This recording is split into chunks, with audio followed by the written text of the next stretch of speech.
Incur fit গলা ছেলেগুলোকে দীপ ধরে আর বলে, তোরা কেন খাবারগুলো নষ্ট করলি, কেন খাবারের মধ্যে আরশোলা মিশিয়ে দিলি বল। তখন সেই ছেলেগুলো বলে, না আমরা কিছু করিনি, বিশ্বাস করুন আমরা কিছু করিনি।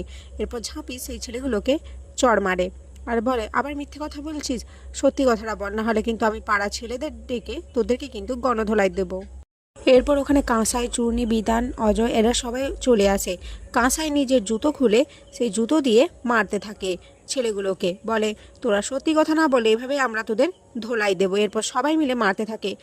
তারপর দীপ ছেলেগুলোকে বলে, এখনও তোরা সত্যি কথাটা বলবি না, বল তোদের কে এরকম করতে বলেছিল। এরপর ছেলেগুলো বলো, আমাদের একজন টাকা দিয়েছিল আর বলেছিল লক্ষ্মী ঝাঁপির ফুড স্টলকে যেন আমরা খারাপ করে দিই, তার বদনাম ছড়িয়ে দেই, আর তার জন্য আমরা আরও টাকা পাবো।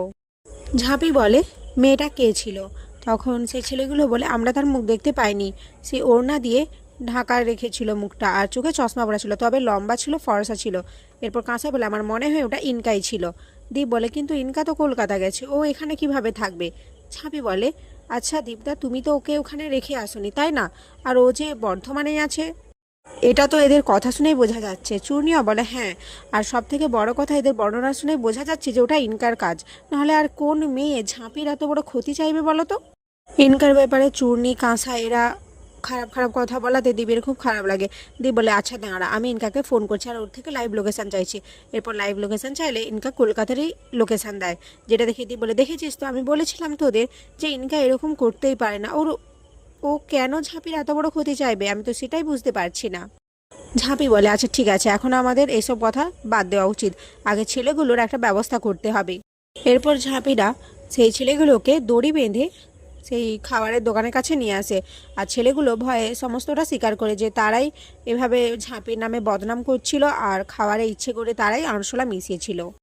এদিকে রনিত ইনকাকে বলে, তুমি তো বর্ধমানে রয়েছো, তাহলে কিভাবে তুমি কলকাতা লোকেশন দীপকে পাঠালে।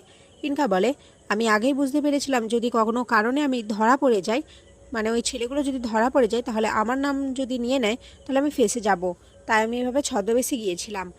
আর আমার দুটো সিম, একটা দিয়ে আমি এসএমএস করি আর একটা দিয়ে ফোন করি, তাই দীপ যখন আমার সাথে ফোন করেছিল আমি সেই এসএমএস সিম দিয়ে আমার ড্রাইভারকে মেসেজ পাঠিয়ে দিতে বলেছিলাম লাইভ লোকেশানের। আর এখন আমার সেই সিম নিয়ে ড্রাইভার কলকাতাতে রয়েছে, যার ফলে দীপ বুঝতেও পারলো না যে আমি বর্ধমানে আছি, কলকাতাতে নয়। রনিত বলে, তোমার বুদ্ধির জবাব নেই ইনকা, সত্যি তুমি একদম মাস্টার ট্রোকে খেলছো। ঝাঁপি আর তোমার কাছে জিততে পারবে না, ও ঠিকই হেরে যাবে। অপরদিকে ঝাঁপির মা ঝাঁপিকে বলে, সন্ধে পুজোর সময় হয়ে এসেছে, শাড়িটা ছেড়ে আর কতক্ষণ এই শাড়িতে পরবি। এরপর ঝাঁপি শাড়িটা ছেড়ে আসে, এসে দীপকে বলে, আমাকে কেমন লাগছে, তোমার দেওয়া শাড়িটা পরলাম। দীপ বলে, ভালো লাগছে। তখন ঝাঁপি বলে, বিয়ের আগে তো তুমি আমার অনেক প্রশংসা করতে, কেমন লাগছে অনেক কথাই বলতে, কিন্তু এখন শুধু একটা কথাতেই থেমে গেলে। কাঁসাই বলে, কি বলতো ঝাঁপি, বিয়ের পর না মেয়েদের কদর কমে যায়। এরপর দেখা যায় সন্ধ্যের আরতি দেওয়া হয়ে গেলে প্রদীপের তাপ দেওয়ার জন্য ঝাঁপি দীপকে ডাকে।